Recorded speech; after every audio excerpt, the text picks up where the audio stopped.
Et salut à tous, salut à toutes, on se retrouve aujourd'hui pour un nouvel épisode, cette fois-ci de la série cours avancé. Donc je vais vous sortir quelques vidéos comme celle-ci.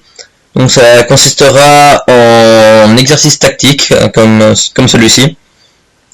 Donc avant d'analyser un petit peu l'exercice, je vous laisse rapidement chercher. Si vous voulez chercher, vous pouvez mettre sur pause maintenant.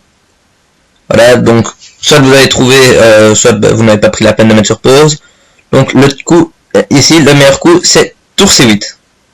Pourquoi? Parce que ici, il y a un seul coup, tour prend C8, et derrière on a tour A8.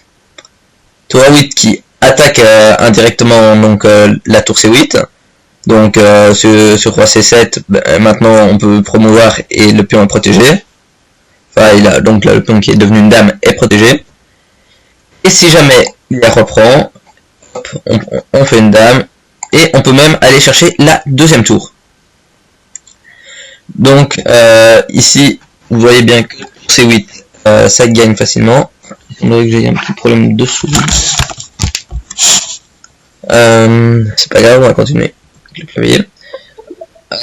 Ensuite, donc vous voyez tour C8 ça gagne facilement, et pour ceux qui n'auraient pas vu tour C8, il y avait un autre coup que j'avais relevé, qui nous permet d'aborder d'autres thèmes tactiques, puisque sur B6 en fait le meilleur coup pour les noirs, le seul qui permet de ne pas se faire mater, sur D1. Donc vous conviendrez que qui force l'adversaire à donner une tour en main, c'est plutôt sympa, hein. Vous voyez, on va arriver à ça avec une tour de plus, juste avec une tour de plus. Donc ici, ce qu'on va faire alors, c'est qu'on va voir sur les autres coups, par exemple sur tour prend D7. Alors là, on va dévier de l'autre côté. Roi prend A8, le coup, boum, mat. Si jamais, je sais pas, les noirs se disent bon ben on va essayer de dégager ce pion B6 qui menace un peu mat, mais là c'est la même chose, bien que la tour soit toujours sur D8, on a le pion D7 qui est toujours là, donc maintenant on peut mater en d'amant. Donc on va passer à l'exercice numéro 2.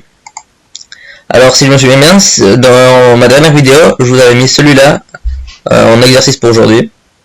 Alors pour commencer, vous pouvez voir que il y a une tour en prise, mais elle est vraiment en prise en fait, hein, parce que hop, on peut mater en deux coups. Donc déjà la solution n'était pas de prendre la tour. Ensuite, on pourrait se dire que la dame est dangereuse à partir du moment où elle arrive sur F3, donc on pourrait jouer tour E3 pour tenir la rangée, mais ça ne fonctionne pas mieux à cause de tour G2. On doit reculer. Hop, sur tour 1, c'est très simple, il y a mat en 2. Vous voyez que le fou tient la diagonale ici. Et ici sur tour D1, non, on prend juste la tour. La seule façon de ne pas se faire mater, en F2 ou en G1, c'est d'échanger les dames. Et là, c'est juste une tour de plus pour les noirs. Oui, une tour de plus pour les noirs. Et donc, alors qu'est-ce qu'on joue à la place de tour E3? On joue Dame 5. Dame 5, qu'est-ce qui se passe? Les noirs ont deux coups. Soit ils jouent roi G8, soit ils jouent tour G7. Alors sur tour G7, c'est très simple. Hop, on a une découverte.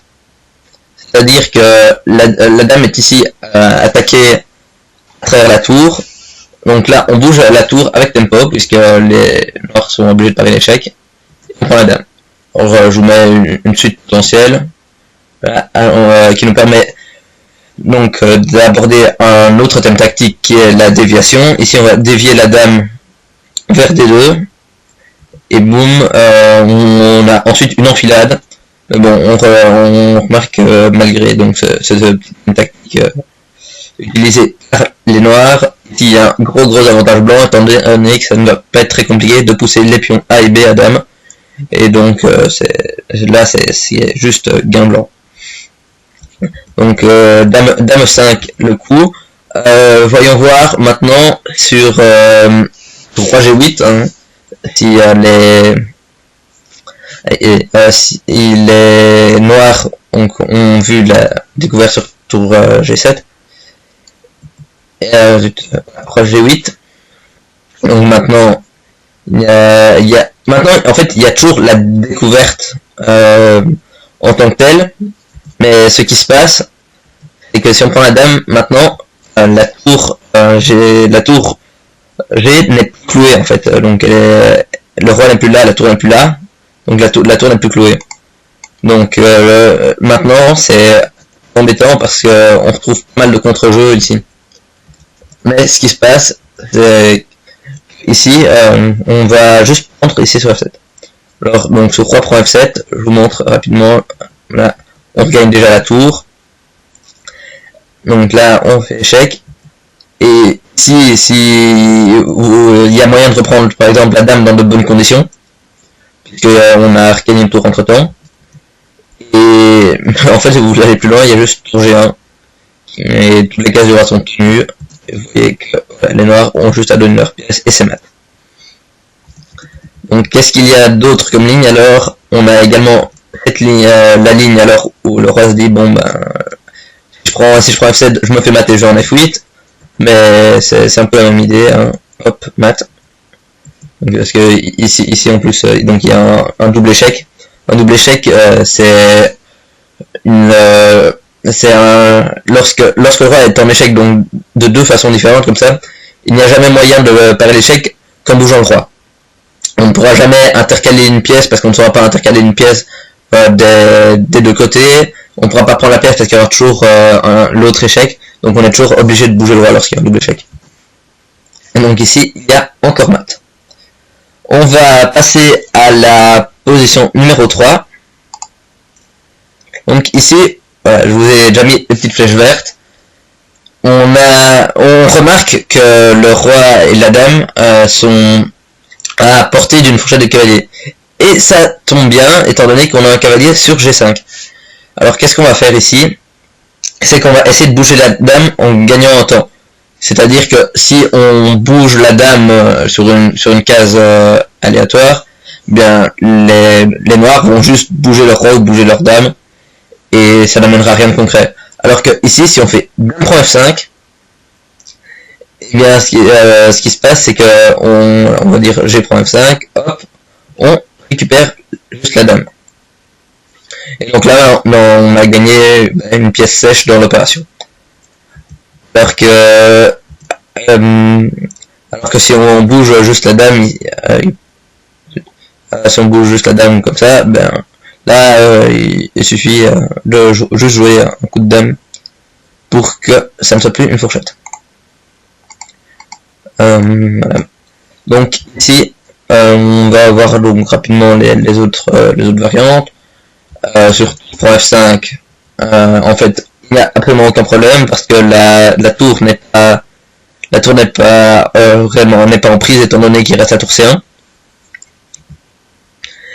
Et donc, bien sûr, on refait juste la fourchette, on récupère la dame de la même façon. Et la dernière variante, c'est juste un tout petit peu mieux pour les noirs que les variantes précédentes. On peut jouer dame prend H2. Et ce qui se passe, c'est que après avoir récupéré ici, on a juste on a un pion de plus que dans les autres variantes. Donc ça c'est quelque chose qui ici peut paraître minime, mais un coup intermédiaire comme ça peut vous donner quelque chose de significatif dans une autre variante. Donc voilà, j'espère que cette nouvelle série vous plaît. J'ai comme ça pour l'instant 9 positions qui sont prêtes, mais allez, donc ça va faire 3 vidéos. Ces 3 vidéos que je vais programmer étant donné qu'elles sortiront pendant le TIPC. Donc d'ici là, portez-vous bien. Je vous mets comme d'habitude la page Facebook dans la description, n'hésitez pas à aller la liker. Et puis n'hésitez pas à vous abonner à la chaîne avec le petit bouton qui va apparaître sur votre écran. Salut à tous, et je vous dis à bientôt pour la prochaine vidéo. Bye!